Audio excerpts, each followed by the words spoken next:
Hello, my name is Cole. My name is Kobe. And my name's Sabrina.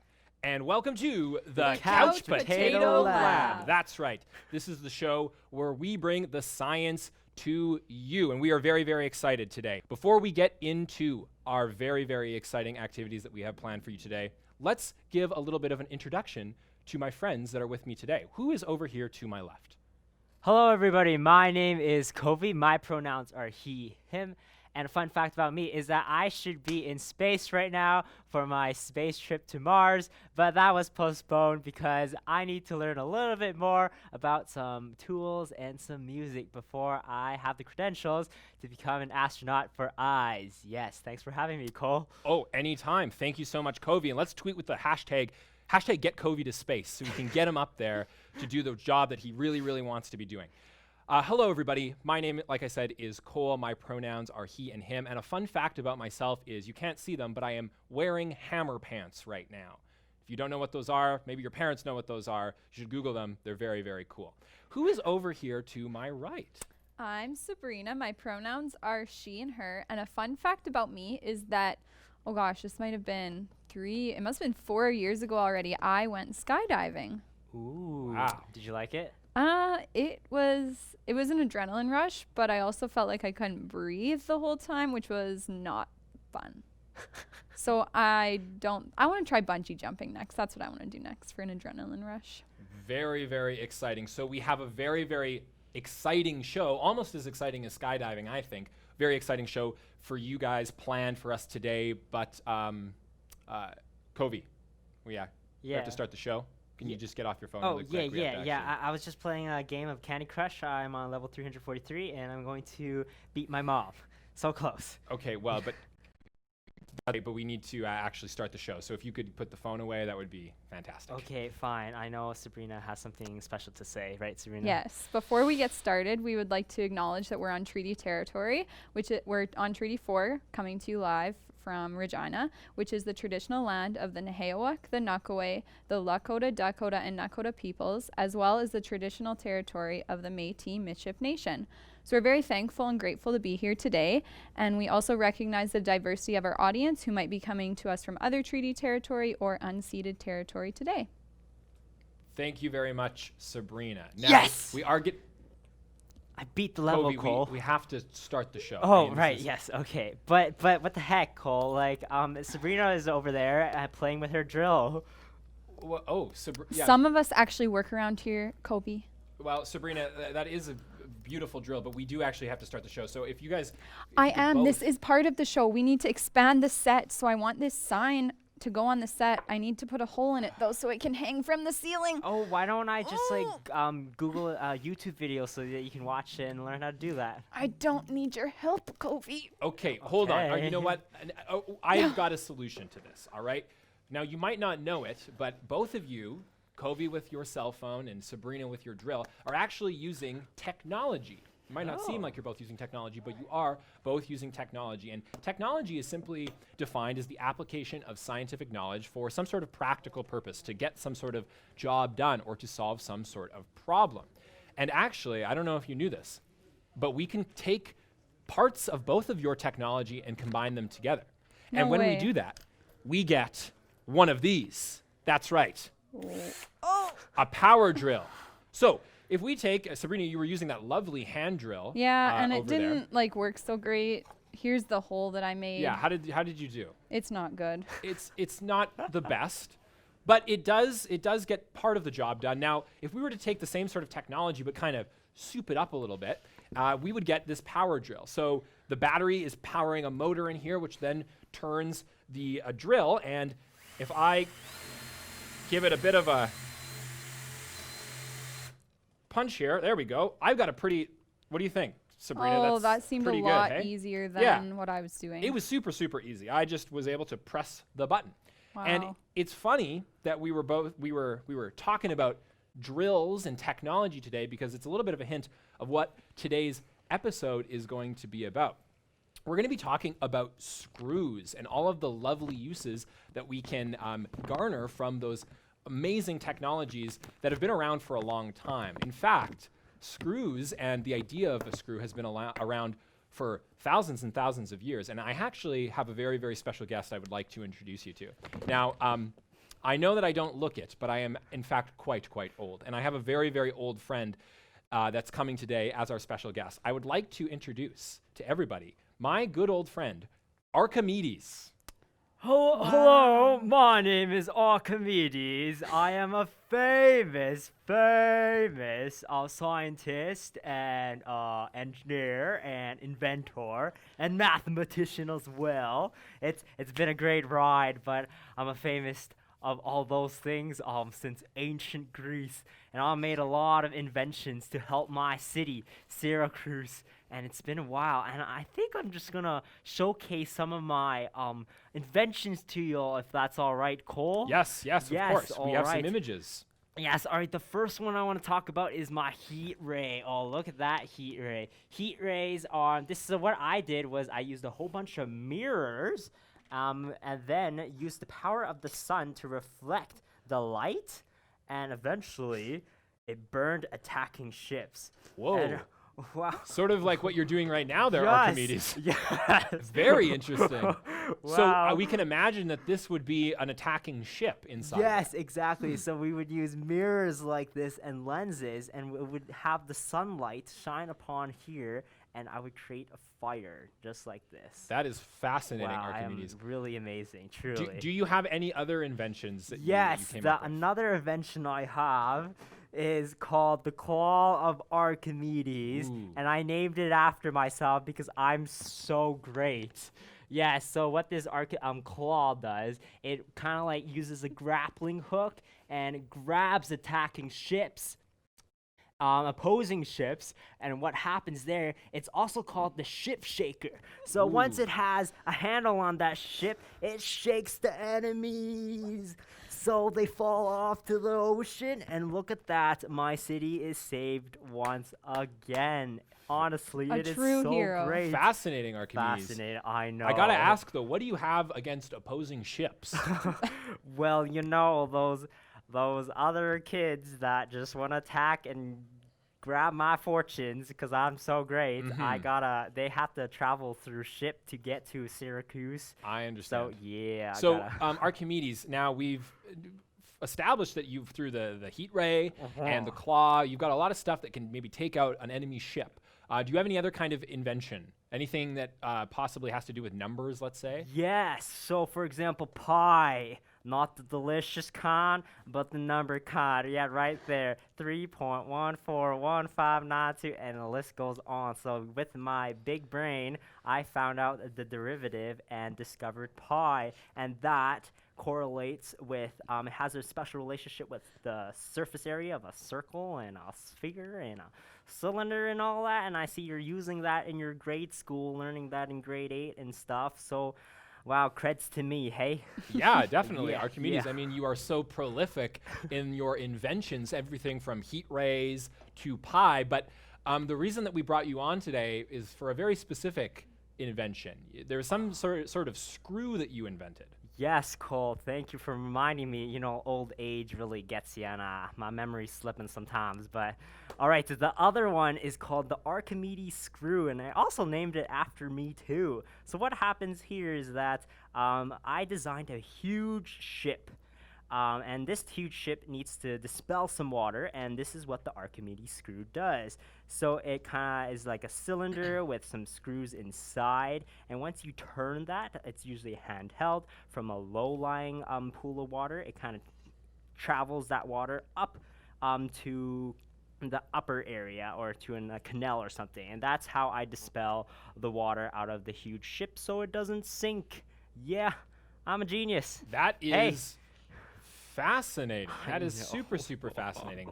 Well, Archimedes, thank you so much for joining us today. I'm afraid we have to move on to our next activity, but I'm so glad that you could take some time out of what I'm sure is a very, very busy inventing schedule to join us here on the Couch Potato Lab. Thank you, Cole. I will hope to see you soon in tomorrow's brunch. Of course. Yeah, I would never okay. miss a brunch with Archimedes. All right, bye. See you later, Archimedes. Thanks so much.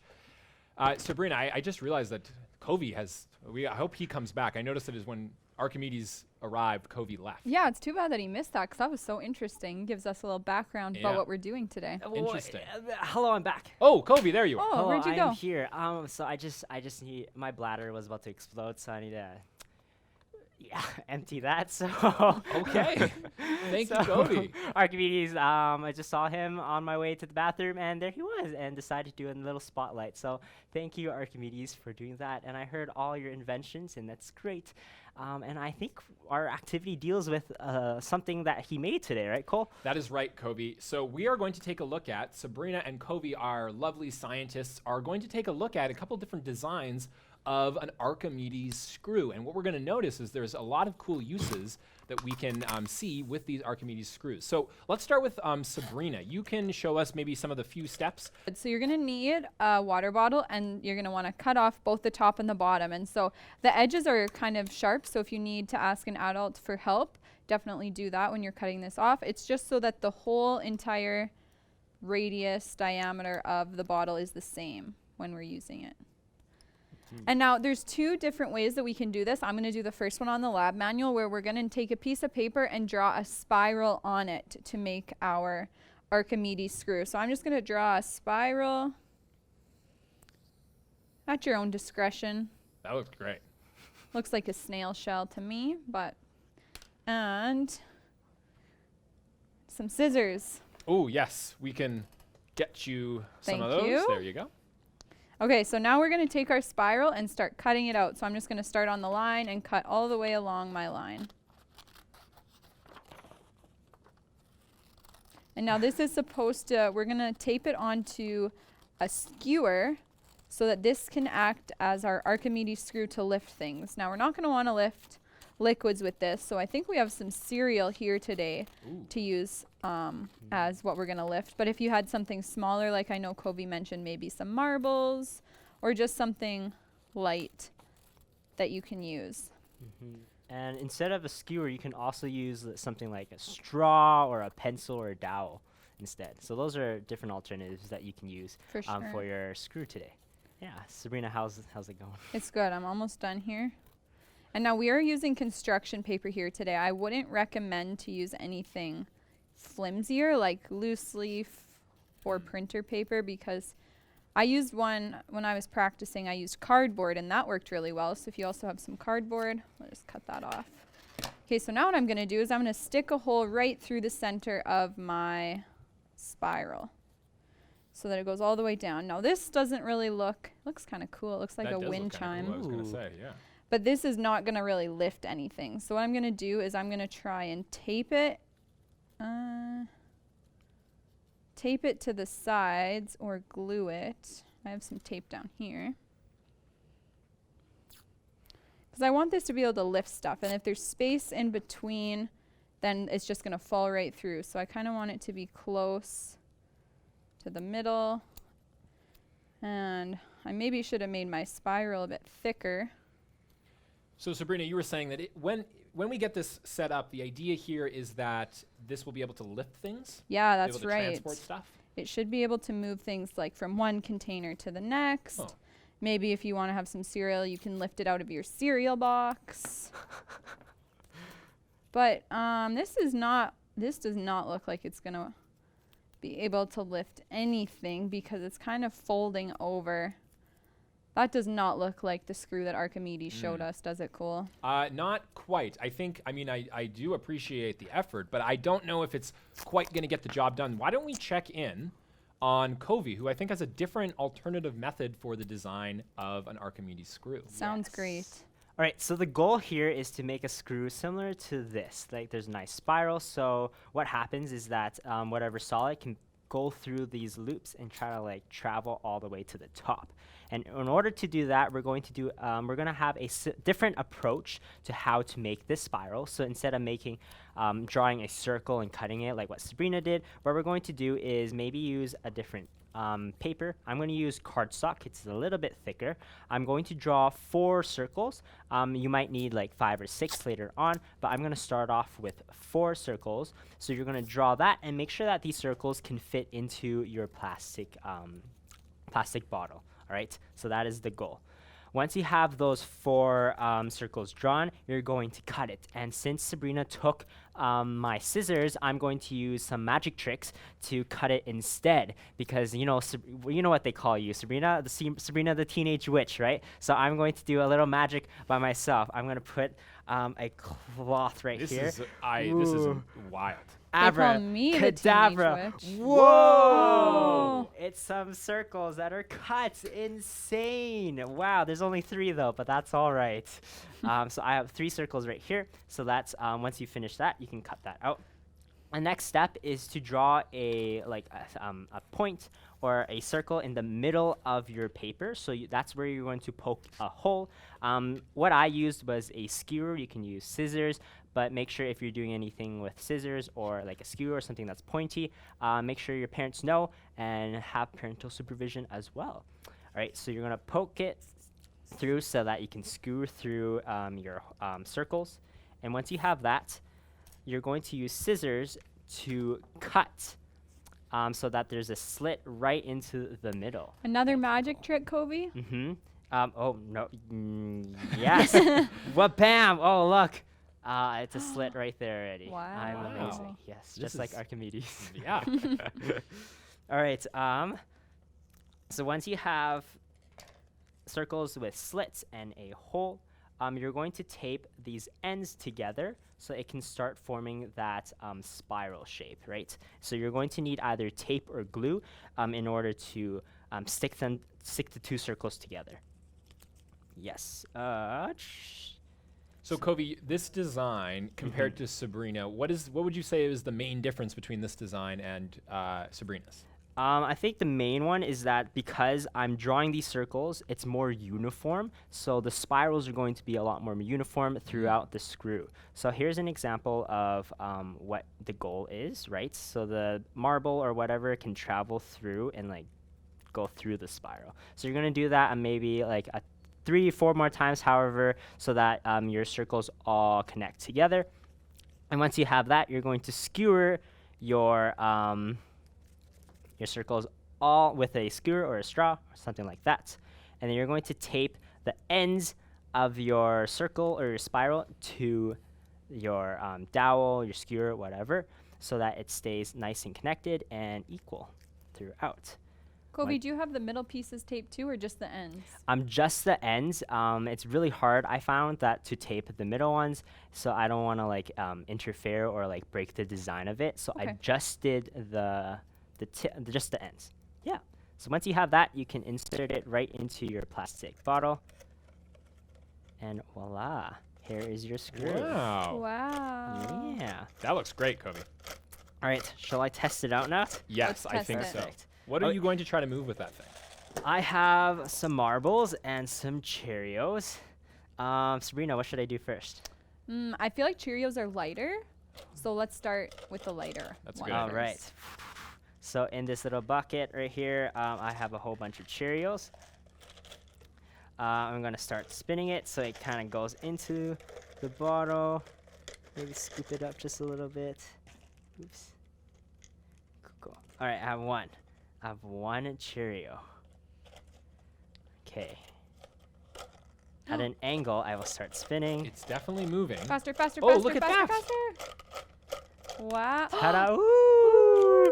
And Wow. it made it into the bin. Wow. Kobe, that was amazing. I know, I'm so great. I'm actually kind of shocked that that worked so well. That Me was too. super, super cool. I think I also want to try the marble, Cole, if that's okay. Yes, please. I would love to Nice. see the marble. Yeah. All right, so if the hole right here is too small, you can use scissors to cut it open. I just like to keep it so right there. But yeah, so if you can cut the hole in the tip, so that can be a little bit bigger, so your Cheerios or marbles can enter the bottle a little faster. All right. Kobe, does it matter how you're holding it? Like, I was going to hold mine just like up and down like this. Would that matter? Yes, Sabrina, good question. So yes, as you can see when Archimedes talked about his screw, or the Archimedes screw, it was on a little angle so that there's one tip that's closer to the bottom and the other end of it is near the top of it. So ideally we want something like this. So we have 2 containers that are elevated. Yeah. And your screw will be angled. So if I keep spinning, Look at that. Wow. Wow. the marble made it. A marble Hey. and a Cheerio. Yeah. Perfect. Nice. And that is the Archimedes Screw. The question is, and I don't know, I think Archimedes himself is actually gone, so we won't be able to ask him, but I'm curious to know if either Covey or Sabrina know, when did Archimedes make his screw? When did Archimedes make his screw? Covey, you got that? Yeah, so while I was talking to Archimedes when I went to the bathroom, he told me that he actually came from 3rd century BCE, and that's when he made his screw. And yeah, so 3rd century BCE, before Common Era. That is a That very is long time. old. Yeah, very, very long time ago. And there was actually a second part of this question that I think we're going to save because we might answer it later on in the episode. It says, where is a screw like this currently in use? We are going to see a lot of examples of real-life practical versions of an Archimedes screw. Now, before we move on to that, though, I want to take some time to talk about something called positive displacement, all right? Now, we saw the Archimedes screw, and we saw that it has a lot of different uses. And one of the uses of the Archimedes screw is using it as a pump through something called positive displacement. So thank you, Sabrina. I'm going to bring my lovely chalkboard in here. I drew this myself, which... if anybody watching knows me personally will be very surprised to hear that. But I did draw this myself. And this is a diagram of what we would call a positive displacement pump, okay? Now, it looks kind of complicated, but it's actually not. A positive displacement pump is a type of pump, which a pump is just something that sort of pushes a fluid from one end to the other. So on any kind of pump, we're going to have what we would call an input or an inlet, and an output or an outlet. So the input is where the fluid enters the system, okay? The output is where it leaves, where it goes out. So the job of a pump is to take that fluid, whatever that is, it could be water, it could be oil, it could be a lot of different things. The job of a pump is to take that fluid from one end to the other. And the way that a positive displacement pump works is as the fluid enters through the pump, it gets trapped in this middle part here. And when it gets trapped, it builds up a lot of a force. And that force is then used to displace, that's where the word displacement comes from. That force is used to displace the fluid to the other side of the pump and force it outside of the pump through the output. All right? So a positive displacement pump, there's lots of different examples of this in real life. And we're going to be seeing something next, actually, in our next activity. And we'll look at a video later of how an Archimedes screw and positive displacement pumps work together. So Sabrina, I believe you have an interesting design over there that might could be used to carry some liquids, sort of like a positive displacement pump. You bet I do. So I have a little hose here that I've duct tape around this bottle. Basically the same idea as what we were doing before with the Archimedes screws with cereal, except for this one, the water should go in this end and come out this end. So I have some water in this cup right now that I'll test. I don't think you'll be able to see it because I have it taped so much, but you should be able to see it come out at the end. So while I'm doing this, I'm dipping my hose in water every single time it goes into the bucket. I think I do see some water going Do you through see that it moving? tube there. Yeah, I do. Should be coming out soon. Nice, it did come out. I saw some. Ooh! So this is the same idea. So I have it on the same angle as what Covey was mentioning before, since it worked so well for him. And every time I dip it in, it comes out. That is fascinating. So Sabrina, you're using this really, really simple design to move a liquid from one container to another. Right. That's very cool. And, That's very cool. and positive displacement even. Interesting. Yeah. Covey, do you have any kind of other positive displacement tube design that we could take a look at? Yes, cool. So I made something very, very similar to what Sabrina did as well. So instead of using those, I used a PVC pipe and really, really thin tubing as well. So pretty much same idea is that the water will enter from one end, so this will be the input, and then it will exit from the other end, which is the output of that. So what I'm going to do is I'm going to use the same thing, but instead I'm going to use some food coloring so that we might be able to see the liquid go through the tube just a little bit better. And I feel like because your tube is a little bit thinner, maybe you have less tape than me, so you'll be able to see it better for sure. Because it is thinner, it might not go through as well as yours. So I think but we'll see what happens. So Covey, are you using the same technique that Sabrina was using of twisting the tube to pull the liquid up? Yeah, so like how Archimedes described his screw, it is handheld. So I'm going to twist it one way, and hopefully it enters, it exits the other one as well from the other end. I don't think it's working quite well. Okay. All right. How's it working, Covey? All the way, I think it's too thin. It's too thin, There there's might be not- some blockages inside the tube. But yeah, Sabrina has worked really well, so nicely done, Sabrina. Yeah. I think I just had thicker tubing, which is, I guess, what you need. Now we know. Well done, Sabrina. Now, I actually have a short little video that we're going to look at of an Archimedes screw in action. So earlier we had a question from the Hayes brothers, and they were asking whether we could see examples of an Archimedes screw in real life, and we definitely can. Now, this video that we're about to watch is, what we're going to see is the use of an Archimedes screw to actually generate electricity. Now, we had my power drill working before, and we're going to see how a person uses an Archimedes screw to actually generate electricity to power a power drill. So see if we can get that video pulled up here. Here it is. So we'll watch this, and I'll commentate as we go through what's going on here. So here we see inside that yellow piece that you can see rotating, that is the screw itself. And at the top of the yellow screw, you see that long white PVC pipe. There's water flowing through that, all right? So you can see water coming from a creek out here somewhere in the forest. And the water is flowing through that tube and then down past the Archimedes screw that we'll see in a second. Now, when the water is being pulled by the Archimedes screw, we can use that to actually create some power. So you can see the water flowing past the screw right there. And in a second, you're going to see, and here's the output of our pump here. That's the water coming out. You're going to see how this screw actually is able to generate some electricity. So again, the water is pulling past. Now, if you've ever heard of like a hydropower dam, a hydroelectric dam, this is sort of the same principle. Now here we go. So you can see at the top here, this screw is turning that wheel, which is then providing electricity to this big black box, which is a generator. And that generator is going to turn that energy into electrical energy so that this guy can use his drill. And he's going to spin it up there. There you go. So that drill is being purely powered by hydropower through a Archimedes screw. So that's pretty cool. That's one example of what an Archimedes screw can do for us. But I actually have a question. Now, I was wondering, we had that person in that video had water going through that tube. And it was traveling past the Archimedes screw, and we were using that water to generate power, which then generated electricity, and then we could run a drill just like this. But I'm wondering if you could use a different type of fluid, a different liquid. And if you did use a different fluid, like let's say something thicker, something with more viscosity, like corn syrup or oil, well, what would the effect of that be?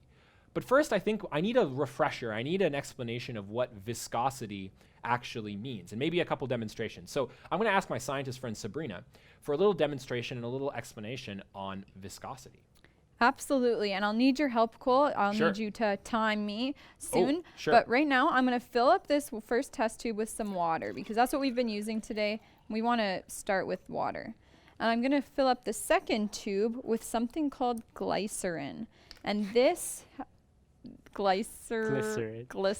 I think both work. Potato. Oh, and you can see already it's a lot thicker when I pour it in there.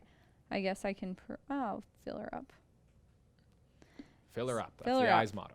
So this test is a viscosity test, and viscosity is more or less how thick a liquid is. So I'm going to drop these marbles in, and we'll see how long it takes to get to the bottom. Do you think that'll work, Kobe? Yeah. So do you want me to time this, Sabrina? You can time it, I guess, but we can also maybe, hopefully with our own eyes, we'll be able to see Sure. the different viscosities Sure, yeah, that's a good by me idea. dropping these in. Okay, are we ready? I'm so ready. 3, 2, 1. Oh, Oh, wow. I don't think my timer's necessary. that was definitely not necessary. That So look is at how crazy. slow that marble's going down. And they were the same size marbles, same weight, everything. So because it took so much longer for this marble to go down, we say that has a higher viscosity. So if we were going to try and pull this through my Archimedes screw with this, I think it would take a lot longer because it's a lot harder to pull up through this. So we actually have something called a viscosity rating, and water has a viscosity of 1 cp, and glycerin Yeah. has a viscosity rating of 1,000 to 2,000. Whoa. So that is a big difference that we have here. And I know, Covey, you have some that you can test over there too, right? Yeah, so what I'm going to use today is oil, and I'm going to test corn syrup. And corn syrup is, I think both are very, very different, right? So I assume the viscosity is going to be different as well, and probably greater than water. So let's test out oil first.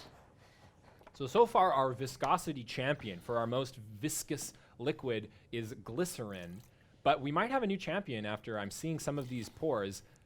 What are you pouring into that graduated cylinder right now, Cody? All right, the first one is canola oil. Canola oil. Canola oil, and the next one I'm going to test out is corn syrup. Corn syrup. Now, yeah. I've used corn syrup before because I like to do a lot of baking in my spare time. And I know that corn syrup is pretty thick. When you try to pour it out, it falls out very, very slowly. So I'm assuming that it's pretty viscous, but let's take a look. Oh yeah, look at that. Yeah, corn syrup's used for like the sweets, all our candy. It makes it nice and sticky.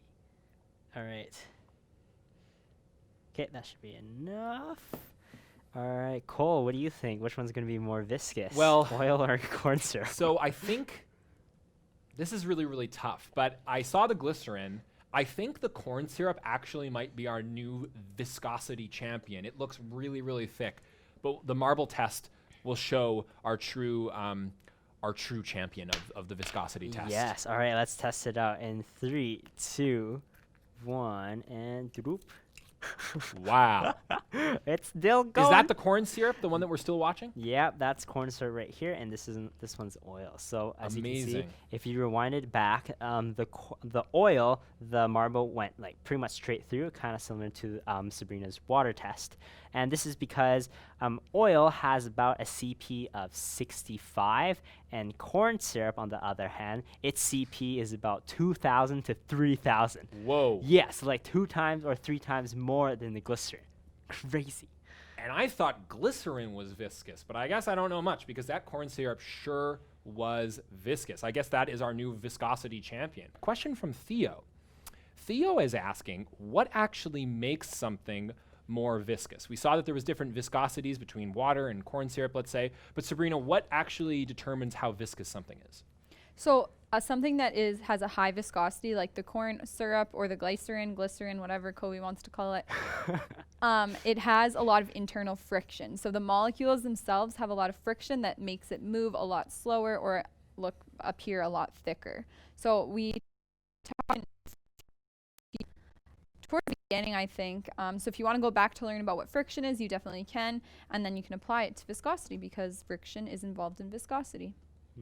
Excellent. Thank you so much, Sabrina. Yeah. So I think what we've learned from that is if I was trying to make a generator like that fella in the video was, I definitely wouldn't want to use something like corn syrup or glycerin. It might be too viscous to generate enough power. So we're going to stick with water. But on the subject of water, if I wanted to make one of those pumps, I would be scared of something. You know, I'm a tech guy, all right? I have 5 phones and I have 7 laptops and 4 iPads on me at any given time. I'm Wow. always My walking gosh. around. I'm always checking my socials. I'm like this, okay, checking my socials. Now, I would be worried if I was designing one of these Archimedes screws and using it as a positive displacement pump using water. What would happen if I dropped one of my 7 computers into the water? Would it be able to survive? Are technologies that we use water resistant? Sabrina, do you know the answer to this? Well, I can kind of help you out there, Cole. So when you say water resistant, I don't really know what you mean. So I'm going to kind of give you definitions and then you can let me know which Okay. one you meant. So water resistant is like the bottom level of water resistancy. So water resistant is basically just letting the water not absorb as much into something. So it's basically just improving the chances of surviving an encounter with water. So if your phone's water resistant and you drop it in water, it's probably not going to make it, but there's a small chance. And then water repellent is a step up from water resistant. So water repellent is actually something it makes something hydrophobic, which is water fearing. So it's going to hopefully stop the water, but also not guaranteed. And then we have waterproof. So waterproof is 100%. The water is not getting in there. So there's not a lot of waterproof things out there. Like if you think about an umbrella doesn't even have waterproof material. It's made out of water repellent material. So if you stand outside in the rain all day, there is still a chance that you might get a little bit wet. Now, you were talking about your phone and your technology is what you're worried about. So technology actually has something called an IP rating, which is called an Ingress Protection Rating Scale. So it's used for all technology. If you want to Google what your technology is, it should pop up. And so what it is, it'll say IP, and then there'll be 2 numbers that follow it. And that first number is on a scale of 0 to 8 to tell you how resistant your technology is to particles. So like dust or wind or anything that might get into your phone. And then the second number is how resistant it is to water or other liquids. So if I'll take my phone. Here we go. My phone is an iPhone 8. Let's see how water resistant it is. I'll dump it in the water, see if it survives. Ready? 3, 2, 1. Sabrina. Wow! Oh What did my you just do? goodness, my phone survived. So my phone has an IP rating of 67. So here we go. It survived. Sorry, Wow. what was It's okay. It looks a little wet on the back. what was but the it IP survived. rating again? 67. 67. So if you think on a scale of 0 to 8, that's pretty high. That is pretty good. That is pretty good. So I guess 6 out of 8 is pretty good. 7 out of 8 is pretty good. It's not perfect. I would not take my phone in the shower with me. I would definitely not ever try that again. Do not try this at home. But Well, I mean, I might as Cool. well test mine. okay, sure. Because I let's have see so it. many phones. This is actually a brand new model. That's why it looks so thin. Wow, is an because- iPhone. Well, I 12. don't even want to say the brand because I might get in trouble. So I'm just going to say this is a prototype. I'm going to dunk this in really quick. Here we go. Bam. And look at that. Ooh. If I pull it out now and I engage viscous mode, makes it thicker, you can actually see that the phone is totally fine. So what rating does this phone have, Sabrina? What rating do I have? Well, if I can use my eyes correctly to know the model of your phone, yes. I think I know it. I think yours has the same as mine, actually. So an IP67. A 67, not A bad. 67. Well, so Covey, I think it's your turn to test your phone. Yes, I need to participate as well. So I also I'd have a different phone. I don't have an Apple phone like theirs. I have an Android, and I think Androids are so much better. But we'll see what happens. So here's my bottle of water, bowl of water, and I'm gonna drop it. Oh, swish it in. Whoa, Covey, you oh don't wow, need to do that. you think yours is like waterproof? Yeah, and it's fine. I think. Oh shoot! I just dropped it. I hope it's Now, shock this resistant. IP rating has nothing to do with if yeah, you it's drop fine. it. Like there you go. Whoa, it's look working. at that. Nice, very resistant. So, Covey, I hate to burst your bubble here, but your phone actually has the same IP rating as both mine and Cole's. Actually. Actually, it has What? an IP rating of 67, but your phone actually has a bit newer technology that helps make it more water repellent. So while mine and Cole's has the same makeup inside, yours has extra protectant around it, but it didn't increase the rating, so Okay, I see. Well, at least it's different material, so maybe I have the upper edge on that. you very yeah, well could. but I don't. Should we be testing this at home? We should not be testing this at Definitely home. not. We definitely don't want to do that. We can test it because we have these super water resistant phones, and also like I said, I have so many phones that if something happened to Sabrina or Covey's, I would just give them one of mine, and everything would be okay. Right. So an IP rating of 67 is not waterproof. I would say it's probably the very bottom of water resistant, maybe water repellent, but I wouldn't even say that. Water resistant. Don't take it swimming with you. Fact check where your phone, what IP rating it has. Yeah. So be careful out there with those phones. Don't be dunking them in water like we were doing. That was just for a demonstration. But all of this talk about water has not only got me thirsty, but it also has got me thinking about something that I've heard about, which is hydraulics. And I'm pretty sure that hydraulics is a system that we can use using water to get a couple of different tasks done, to solve some problems. Now, Sabrina is the expert on viscosity, but Covey is the expert on hydraulics. So let's throw to Covey and let's see what he has to say about hydraulic systems. Oh, okay. Hello. Next, so we talked about the Archimedes screw, and that's also used as an invention, or it's an invention to move water. The hydraulic system is similar in that way as well. So what happens here is that when we apply pressure to one end of the hydraulic system, that force will change the pressure inside, increase the pressure inside the tube or something like that. So the water increases and it shoots out from the other end. And here's a little graphic that will show you what kind of like a hydraulic is. Yeah, so when we're pushing the piston rod inside, it increases the pressure and it decreases the volume. That allows the water to be displaced and move through the system so it can be launched to the other end. And I have created a hydraulic bridge to kind of demonstrate that. So here's a bridge that I made last night, and as you can see, there is a tube, a syringe right here, and I have the other syringe. So I'm going to fill this syringe with some water, and then, oops. Ooh, careful there. Oops. Okay, and then I'm going to attach one end, this end of the syringe to the tube. So when I'm applying force to this syringe, it's going to change the pressure inside. It's going to move that water, increasing the speed, and it's going to reach to the other end. Eventually, this is going to extend, allowing the bridge to move up. Okay, are you ready? We're ready. I'm so ready. 3, 2, 1. Whoa! Oh my goodness. Wow. Covey, that's That's crazy. so crazy. So wait, there's not any kind of like machine doing this. It's just the water?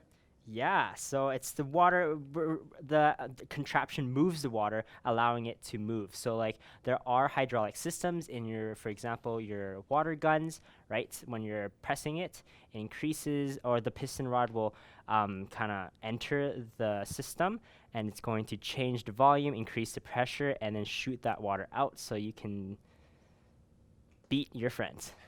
Yes. Yeah. Amazing. So should I try this one more time? Yeah, let's see I that. wanna That see was it. really, really All cool. right, so fill the water from one end, apply pressure. Apply force, changing the pressure, changing the speed, and wha-bam. Whoa, we're getting some Whoa. leakage there. That's There okay. you go. And then let's close it. Very cool. Covey, that Hydraulic bridge. is amazing. Now, Covey, is this kind of technology actually used in real life in anything besides water guns? Like I think I've heard of hydraulic systems in like automobiles and stuff like that. Yeah, so all hydraulic systems are like in cranes, in automobiles as well, and in big industrial settings as well. So that's usually for moving things around or something that's heavy. We're going to rely on water as a resource to move and use that as a force. Now, I'm thinking back to our friend, our good old pal Archimedes, and his titular screw. Now, what I'm thinking of is the Hayes brothers asked a question earlier in the episode that we promised that we would get to, and that's real-life examples of Archimedes screws. We saw that video that we watched earlier of the person that made a generator out of an Archimedes screw. But Sabrina, I was wondering if there's any other more common things, something that maybe we would have around our house or at the farm maybe, that uses an Archimedes screw. Absolutely. So for those of you who don't know, I'm a farm girl, and the first thing I thought of when we were planning for this episode is a grain auger. So a grain auger, there we go, is, you can see inside it looks exactly like all the screws we've been talking about. And so at the bottom there'll be a bucket where grain goes into, and then it uses a motor to power that all the way up into a granary. So that is how a screw, you would see that around a farm. But there's also other things that have Archimedes screws in them, such as a snowblower. So a snowblower will get the snow moving, but it's actually a horizontal screw. We've all been talking about screws at an angle like this, but this one would be horizontal, and it'll pull the snow, but it'll still shoot it up out the end. So that is still a positive displacement, which is necessary when we're talking about an Archimedes screw. And last but not least is if you ever have a clogged drain, you can try all the remedies, and usually the last thing that can unclog your drain is something called a drain snake. And so I don't have a picture, but it's basically an Archimedes screw that you stick in your drain and you pull out, and all the gunk will come with it just because of the displacement of the screw that you're able to turn and bring it all up, kind of like the drill that we were using before. When you push the drill into the wood, it brings all the other wood up just like it would out of the drain. Sabrina, I have a quick question about Yes, that Kobe. cool snake thing. So the gunk, does it turn into snakes? Is that why it's called the something snake? It doesn't. I think it's probably called a snake because it's so like slithery, you know? It's not like uniform, or it's not like a solid. It just like squiggles. And if you really wanted to, you could probably shape it like a snake and scare your friends and family. Excellent. I see, I Well, see. Sabrina, thank you so much for giving us some real-life examples of where we can find an Archimedes screw in our day-to-day life. But we have reached the point in our show where we are taking your questions. So this is a little segment we like to call Ask a Scientist.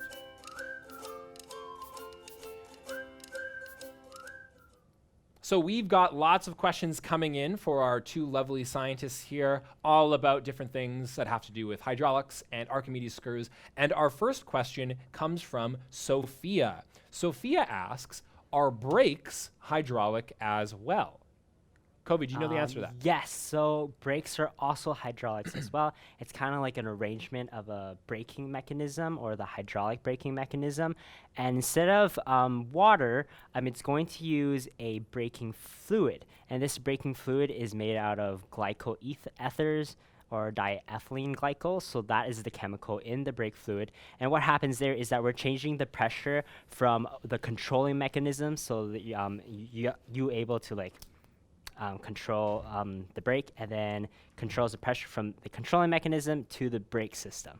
So that eventually displaces the water and allows you to brake. Yeah. Wow, very interesting. Thank you, Kobe. So I guess there's hydraulic systems everywhere we look, and you could probably find some around the house where you are as well. There's another question coming in here, and it's asking, before we were talking about positive displacement pumps, which is just a type of a pump that can be used to move fluid. And this question is asking us, can a positive displacement pump run backwards? Sabrina, do you know the answer to this? Yeah, I do. And I'll pull out my little model here.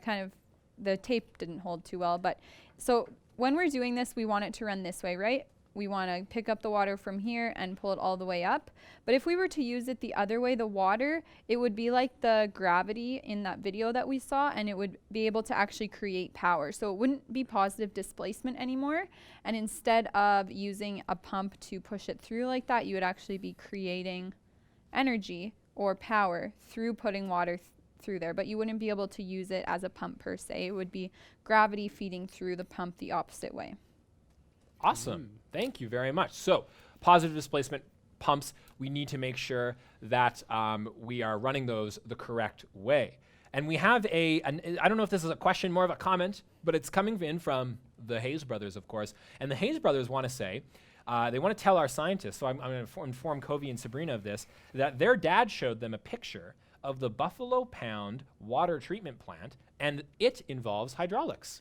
So Kobe, did you know that the Buffalo Pound water treatment plant has hydraulic systems? I'm not surprised that the Buffalo Water System treatment plant has hydraulics as well, because hydraulics are very, very important in those systems as well to move things. So yes, wow, interesting, so cool. Hydraulic systems are everywhere, and I know that the Buffalo Pound water treatment plant that we have here just outside of Regina is used to treat the water that we use for the city. Now, Sabrina, one final question. We've been talking so much about power and so much about water and all of these things. Now, I'm wondering, what if we were creating power? I remember that Archimedes screw that was generating that electricity for the drill.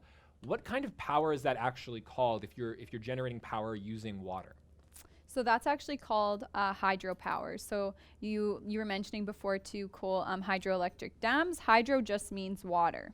So that's like basically saying water power. There you go. So if you are powering something using water, that would be called hydropower. That's excellent. Well, that is all the questions that we have. So thank you so much for sending us your questions. That was Ask a Scientist. We want to thank everybody that's watching. I want to thank my lovely scientists for joining me today. And we also want to thank Actua and the University of Regina for supporting us and giving us the space and the opportunity to make the Couch Potato Lab. So from all of us here at the Couch Potato Lab, we want to say thank you, and we will see you later. Bye. Bye.